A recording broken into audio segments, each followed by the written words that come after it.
ভূমিকম্প হলে করণীয় কি? খুবই প্রয়োজনীয় প্রশ্ন। ভূমিকম্প আল্লাহ না করুন যদি আমরা এর মধ্যে পড়ে যাই কেউ, তাহলে ভূমিকম্প শুরু হলে আমরা কি করব? কোরআন এবং হাদিস আমাদেরকে কি বলে? প্রথমত, একজন ঈমানদার যে কোনো কঠিন পরিস্থিতিতে সর্বপ্রথম তার দৃষ্টি যাবে আল্লাহ রাব্বুল আলামিনের দিকে। তিনি সব কিছুর আগে আল্লাহকে স্মরণ করবেন, আল্লাহর দিকে তার মনোযোগ চলে যাবে।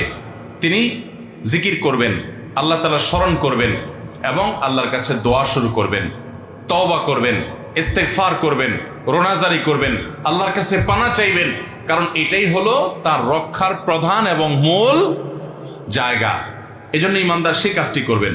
নবী করিম সাল্লাল্লাহু আলাইহি সাল্লাম চন্দ্রগ্রহণ হলে, সূর্যগ্রহণ হলে, সাহাবীদের মধ্যে ভূমিকম্প তৈরি হলে, এরকম কোনো পরিস্থিতি তৈরি হলে তারা আল্লাহর দিকে রুজু হতেন, জিকির আজকার করতেন, আল্লাহর দিকে মনোযোগী হতেন, তওবা করতেন, ইস্তেগফার করতেন। অতএব সেই কাজগুলো আমাদেরকে করতে হবে। এটা হলো প্রথম। দ্বিতীয়ত, এরকম পরিস্থিতিতে সতর্কতামূলক ব্যবস্থা হিসাবে আমরা অবশ্যই বিশেষজ্ঞরা যে পরামর্শ দিয়ে থাকেন সেই পরামর্শগুলো অনুযায়ী আমরা আমল করব। নিজেকে নিরাপদ জায়গায় নিয়ে যাব। যদি বের হওয়ার সুযোগ থাকে ভবন থেকে বের হয়ে নিরাপদ জায়গায় চলে যাব। যদি ভবন থেকে বের হওয়ার রিস্কি হয় বা সে সুযোগ না থাকে, তাহলে অন্তত ওই যে বিমের আশেপাশে থাকা অথবা আপনার শক্ত কোনো খাট, চৌকি, টেবিল এগুলোর নিচে অবস্থান নেওয়া, আরও যে যে পরামর্শ এ বিষয়ে বিশেষজ্ঞরা দিয়ে থাকেন সেগুলো অবলম্বন করতে হবে। অন্যকে সহযোগিতা করার চেষ্টা করতে হবে। একজন ঈমানদার তিনি জাগতিক যে সমস্ত উপায় উপকরণ আছে এগুলো গ্রহণ করতে তার ঈমান তাকে বাধা দেয় না, কিন্তু ঈমানদারের সব কিছুর আছে আগে নজর চলে যাবে, তার দৃষ্টি চলে যাবে কার কাছে? আল্লাহ রাব্বুল আলামিনের কাছে। যে আমার রক্ষা করার একমাত্র মালিক মূলত কে? আমি উপায় উপকরণ হিসেবে অনেক কিছু করতে পারি, আল্লাহ চাইলে আমাকে রক্ষা করবেন, না চাইলে রক্ষা করতে কেউ পারবে না।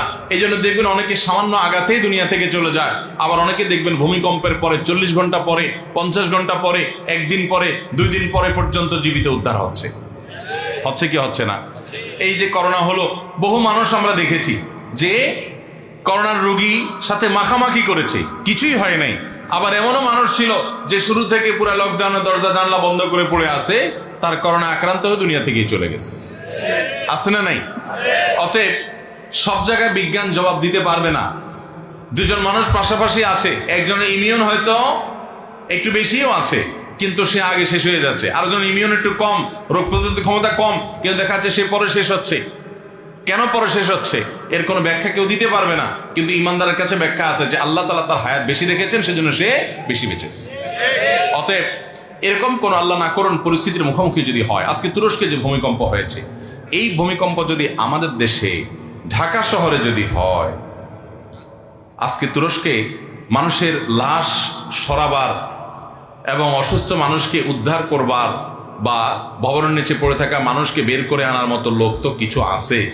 আল্লাহ না করুন ঢাকা শহরে যদি এরকম পরিস্থিতি হয়, তাহলে উদ্ধার করার মতো মানুষ, লাশ দাফন করার মতো মানুষও পাওয়া যাবে না, কাদার মানুষও পাওয়া যাবে না।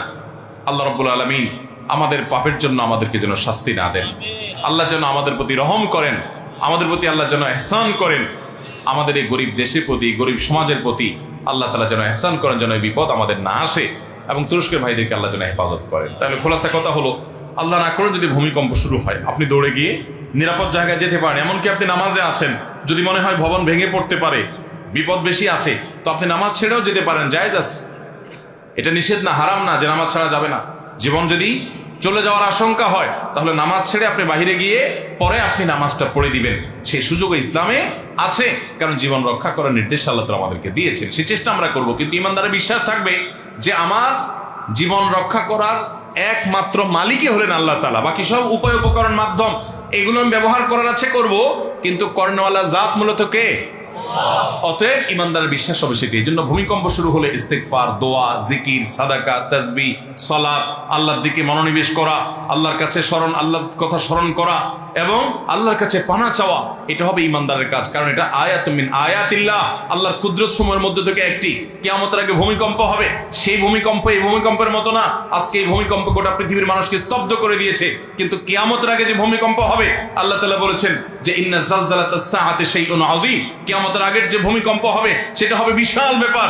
তার বিশালত্ব এবং তার ভয়াবহতা কোন পর্যায়ে থাকবে, তার জটিলতা কোন পরিস্থিতি মানুষকে নিয়ে যাবে, এবং সে সম্পর্কে আল্লাহ রাব্বুল আলামিন কোরআনে কারীমে বলেছেন, ইয়াউমা তারাউনাহা তাযহালু কুল্লু মুরদিআতিন আম্মা আরদাআত। সেদিন মা তার দুগ্ধপোষ্য শিশুকে, দুধদানকারিণী মা ভুলে যাবেন, দুধ পান করছে, সন্তানের কথা ভুলে যাবেন পরিস্থিতি দেখে, ভয়াবহতা দেখে। ওয়াতাদা কুল্লু যাতি হামলিন হামলাহা, গর্ভদানকারী মার গর্ভ খালাস হয়ে যাবে, টেরও পাবেন না ভয়াবহতা দেখে। ওয়াতারান নাসা সুকারা, এবং দেখবে পৃথিবীর মানুষ মাতালের মতো, পাগলের মতো ছটফট করে ছুটে বেড়াচ্ছে এদিক সেদিক, দিক বিদিক।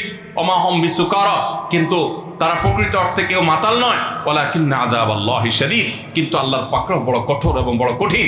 আজকে পৃথিবীর সামান্য একটা জায়গায় ভূমিকম্প হওয়ার পর পৃথিবীবাসী নিস্তব্ধ হয়ে গেছে, পৃথিবীবাসী অবাক হয়ে গেছে এবং বিস্মিত হয়ে গেছে যে এইভাবে একের পর এক ভবন ধ্বংস হয়ে সব শেষ হয়ে যাচ্ছে।